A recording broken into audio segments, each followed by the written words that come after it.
حضرت عمر کی شہادت ہے. یہودی بول اٹھا, کافر بول اٹھا, اگر 6 مہینے عمر دنیا میں اور رہتے تو دنیا میں کوئی کافر موجود نہ ہوتا. 6 مہینے. اور جب اس بطل جلیل کا جنازہ اٹھا, اللہ بخاری پڑھیے نا, اللہم ارزقنا شہادتن فی سبیلک, اللہ بسترے کی موت نہ دینا, شہادت کی دینا.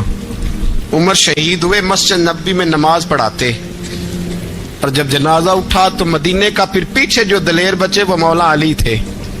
مولا علی, جناب عمر کا جنازہ اٹھا تو سب سے پہلی ہائے جو نکلی وہ حضرت علی کی زبان سے نکلی, اور حضرت علی کی ساری داڑھی آنسوؤں سے بھر گئی.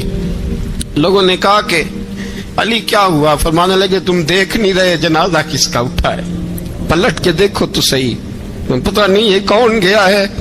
کہ حضور کیا ہوا؟ آپ فرمانے لگے عمر اس طرح کے کام کر کے گیا ہے, اب ان کے رستوں پہ کون چلے گا؟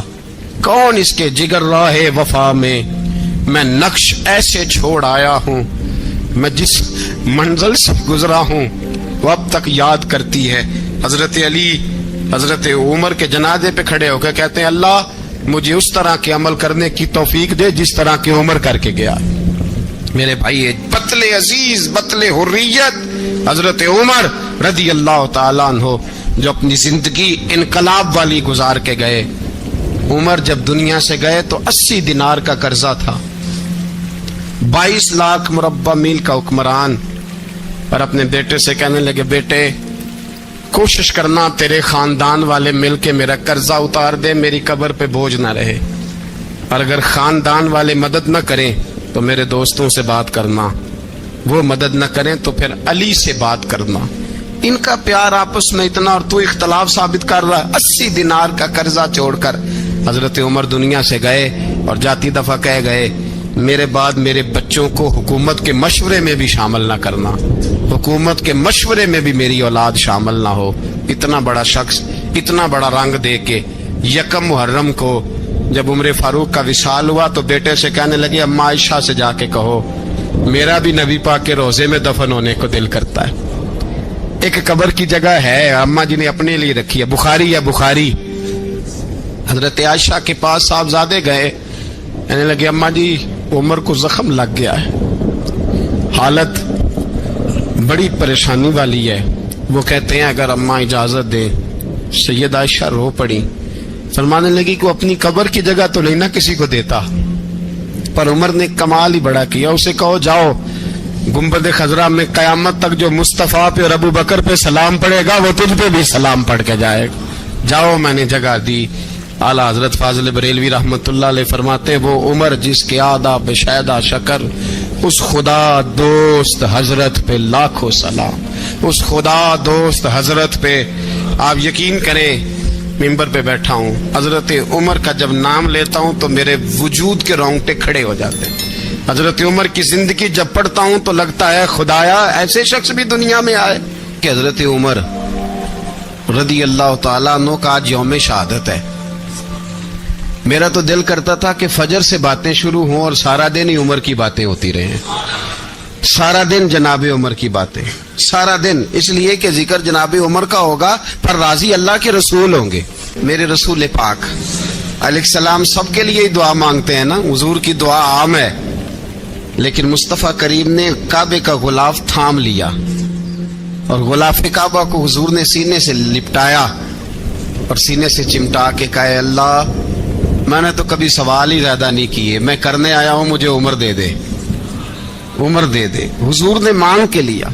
اور پھر جب جس کو حضور مانگے اللہ سے, حضرت عوف بن مالک اشجعی ایک صحابی ہیں, حضرت عوف بن مالک رضی اللہ تعالیٰ عنہ فرماتے ہیں کہ جناب ابو بکر صدیق کا زمانہ تھا تو میں نے خواب دیکھا, میں نے خواب میں جناب عمر کو دیکھا, اور میں نے دیکھا کہ کوئی کہنے والا کہہ رہا ہے کہ عمر وہ ہے کہ اللہ کے رستے میں کوئی اسے جتنا مرضی برا بھلا کہے یہ پرواہ نہیں کرتا. کس کے رستے میں؟ بولے سارے. اس کا مطلب ہے اللہ کے رستے میں لوگ برا بھلا بھی. قرآن مجید نے کہا وَلَا يَخَافُونَ لَوْمَةَ لَائِمٍ, کچھ لوگ ایسے ہیں جو برا بھلا کہنے والوں کی پرواہ